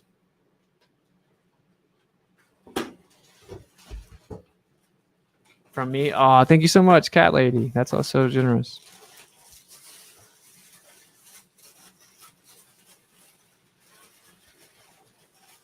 Oh. I don't want to know what this is. Is that a word? I don't think so. Is this like a swaddle? I think that's a swaddle. It's definitely very comfortable. Blanket. Awesome. Thank you so much. That's so nice of you. You sent so much stuff. That's crazy.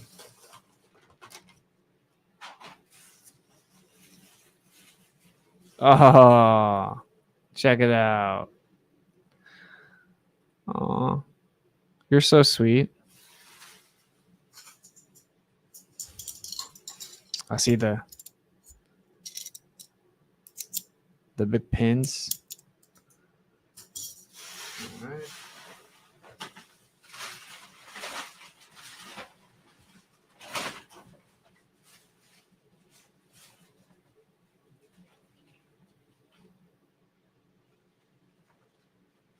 All right, let me read your letter. I'm not very good at keeping up with stuff like this. All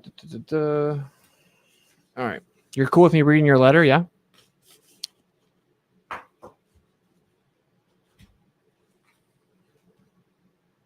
Pete and Rachel, I believe I had opened this up, so I think this is what it was. Pete and Rachel, I think you guys sent... Yes, okay, cool. I think you guys sent some swaddles, which is very cool. So thank you, Pete and Rachel. I don't think there's a letter in here. But if I ever miss anything like that, guys, just contact me.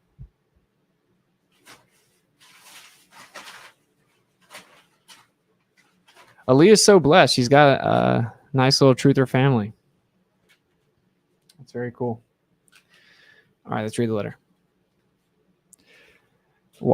Just a question. What's the FE explanation for why star paths show and recordings show circular patterns at the poles? There's a lot of reasons. One is just like an azimuthal grid of vision. It's actually been mapped out. You can see it very clearly that as you look out based on like our arc of vision, because we see visual space and hyperbolic geometry, that it's going to create that optical convergence that curves down into the limit of your vision. And that's why we see it. You can actually replicate this by just putting a dome over concentric circles, and you'll see that convergence even though they're all going in the same direction. So there's actually quite a few very easy explanations. People just love this. People just say that it's impossible, and what can you do? And after I explain it, they're going to still say that there's no explanation. Not necessarily you, but just people. All right. Austin and Kai, we're so happy for you both. Congratulations on your precious baby girl. I have followed you on your journey of activism and debates in all of your streams. Thank you so much for all you do. As for myself, I'm 23 months into my awakening to flat earth. You, Austin, have taught me so much. My 12-year-old daughter, JC, tunes in with me, age appropriate, to watch activism debates and most streams. Nice. I homeschool her, and we use some things to compare to her school. We have watched you both grow together. Y'all are amazing. We feel like we are all family. We are. We hope you enjoy the gifts. Again, thank you and can't wait to see that sweet baby girl. Love you guys. Laura and JC. P.S. The 2 giant diaper pins can be used as keychains. Awesome. Thank you so much. That's so sweet. And we are family. We are family. You're always here too. That's very nice of you. I really appreciate it. I feel we are very blessed. And I'll show Aaliyah her new little animal, stuffed animal. That's very cool. So thank you again. And yeah, that was very generous. And then thank you again to... I just feel like I might be missing or mixing something up, and I'm gonna feel bad if I do. Like because I also see Michaela here. I think I saw Michaela in there. I just hope that I'm not like mixing things up. I'm sorry. You're crushing like a mug. Thank you.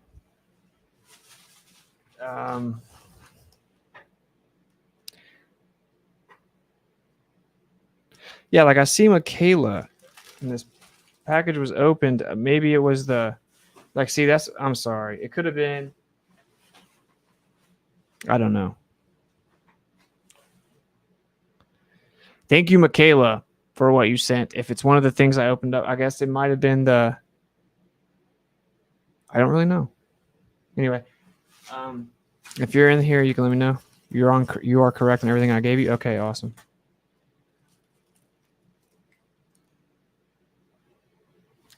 Okay, and then I got this from my boy JJ, which is also Hempcrete Bear, and this stuff is incredible.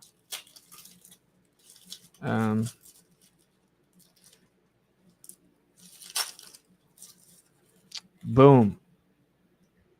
This stuff is awesome. CBD rub, very cool. It is actually awesome. Like, I'm not just saying that. So thank you so much for that.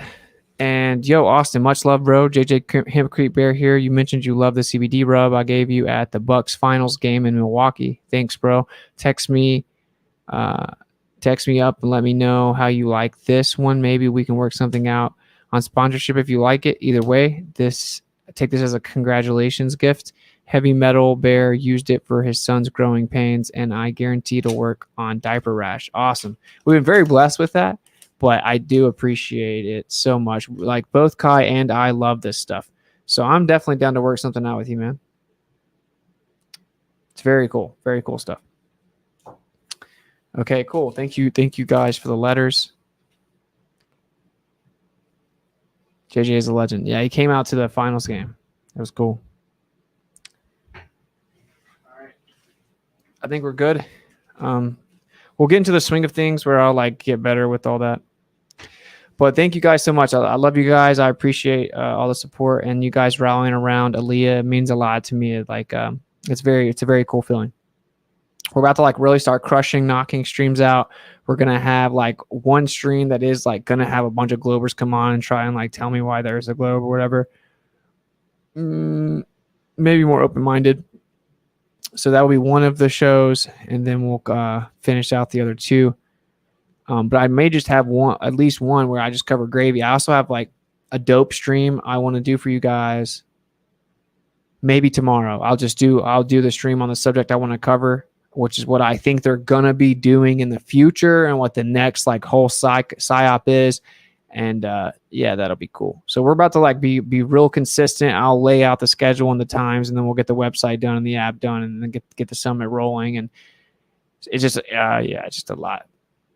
I'm not gonna lie, I had to really kind of get in the swing of things with the whole sleep schedule. We love you guys so much. Thank you. We love you. I'm a big fan of Witsit. Thank you. Globers get high off of spirals. Yeah, of course. But who cares? I mean, what they really thrive. They don't really get high off the spiral. They get high off of the interaction. They want to provoke response from people. That's it. So,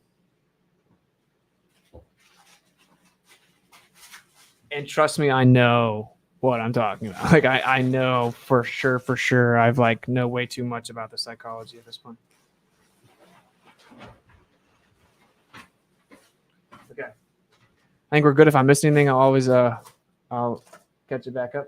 Oh, maybe you sent me this, which I was kind of perplexed about to some extent, but I think that's what Michaela, is that what Michaela sent me? I think maybe Michaela sent me this, The Return of Christ, Why Are We Still Waiting? I'm not sure who chose your artwork, but I do appreciate it. I haven't read it yet, but I'll check it out. So thank you. I definitely love to get books as well. I've had people asking for like 6 months now for me to release a book wish list and like just a book reading list that I suggest or that are the books that I have or promote. And I still haven't done that. So I'll try and put that together. Y'all watch the last MDD after show. It's great. You mean from my debate? We covered that. All right. I think we're good.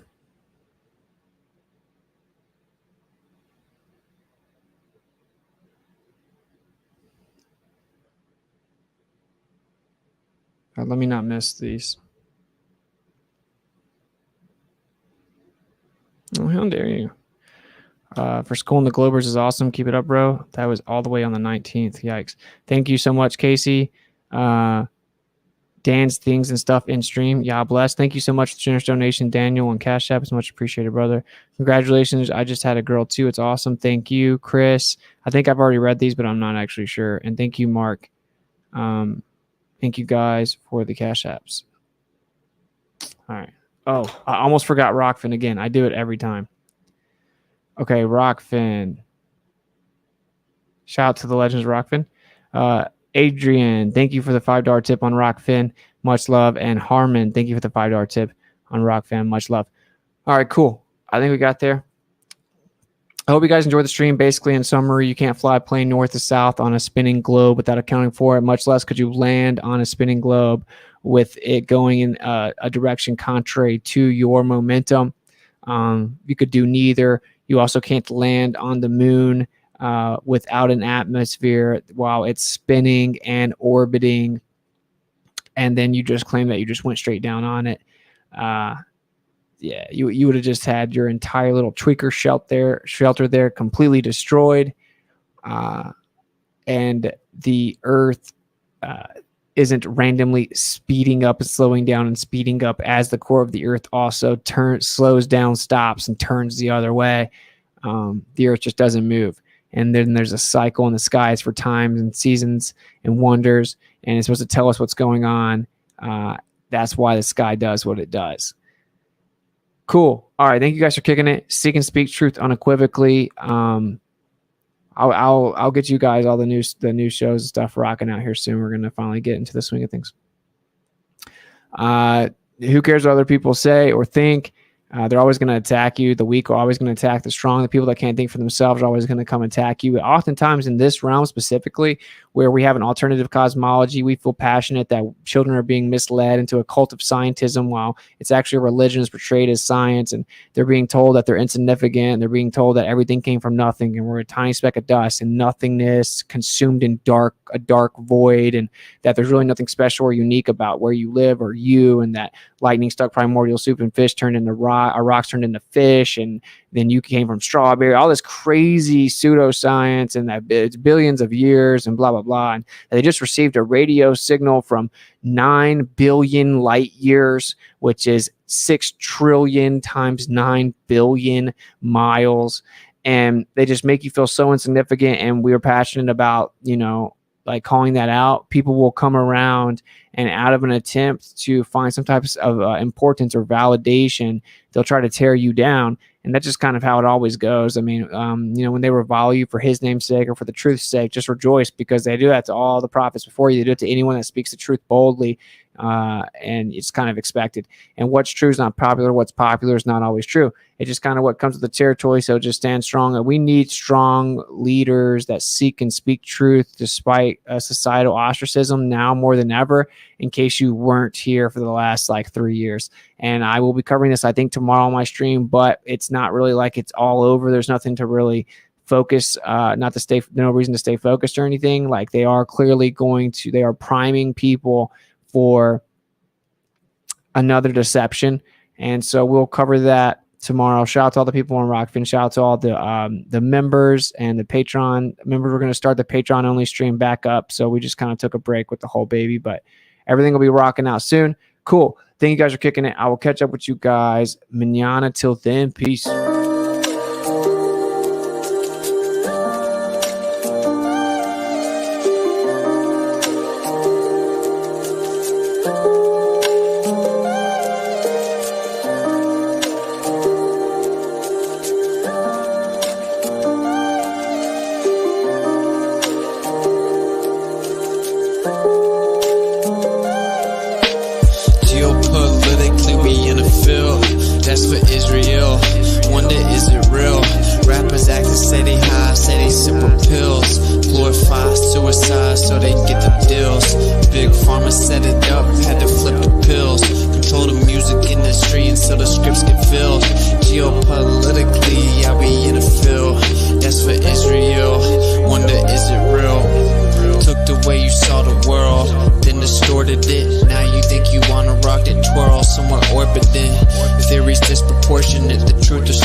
So they get the deals. Big pharma set it up just to flip the pills. Control the music industry until the scripts get filled. Geopolitically, yeah, we in the field. That's for Israel. Wonder, is it real?